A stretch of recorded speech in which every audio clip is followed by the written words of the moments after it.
Ja, þetta var ansi flott framistæði á þínum konum í dag, lítur hann sáttur? Já, ég alveg ógeðslega ánægður. Þeir eru bara, mér fannst það bara ógeðslega flottar og bara standa sig vel.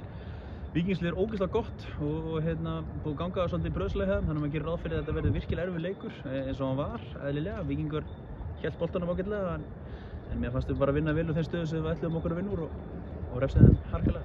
Víkingar heldur kannski aðeins meiri boltan í dag en alltaf þegar þau fengu boltan þá voru þið miklu meira ógnandi. Var þetta ekki uppleggið? Akkurat, algjörlega. Við viljum fá þær í ákveðin svæði og viljum vinna bolta þar og refsa þeim harkalega og mér fannst það ganga bara vel. Við hefðum hæglega getað bætt við fleiri mörkum, fengum ansi góð færi hérna í lokin til í seinni hálfleik þess að bæta við fleiri mörkum. En aftur á móti Víkingur alltaf fekk svona ykkur færi og mikið af föstum leikadrifum og það er eitthvað sem við búum að fara vel yfir og vonandi heldur áfram að ganga ágætlega í því. Akkurat, þetta er náttúrulega fyrsti sigur þinna kvenna síðan í annar umferð. Hvað finnst þér svona hafa gengið betur í dag heldur en kannski í síðastliðnum leiknum? Já, við höfum reynda verið að spila ágætlega að mörgu leyti, fyrir utan kannski Blikaleikin. Ef við tökum frá 35 mínútur þar í byrjun.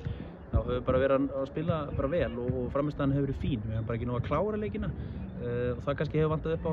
Núna náum við að klára leikina síðustu 2, við höfum Stjörnuna í bikarnum og svo núna aftur á móti Víking í Víkinni og deildinni og ég er bara hæst ánægður og núna vonandi bara höldum við áfram að þessari vegferð.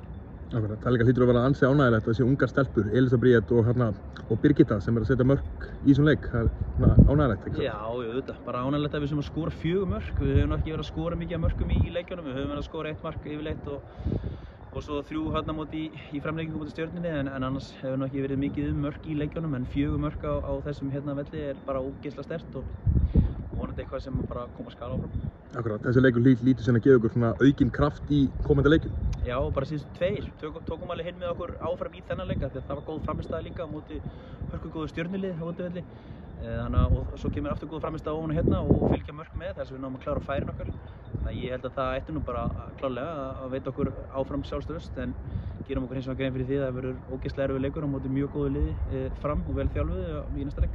Geggjað, takk hérlega fyrir. Takk.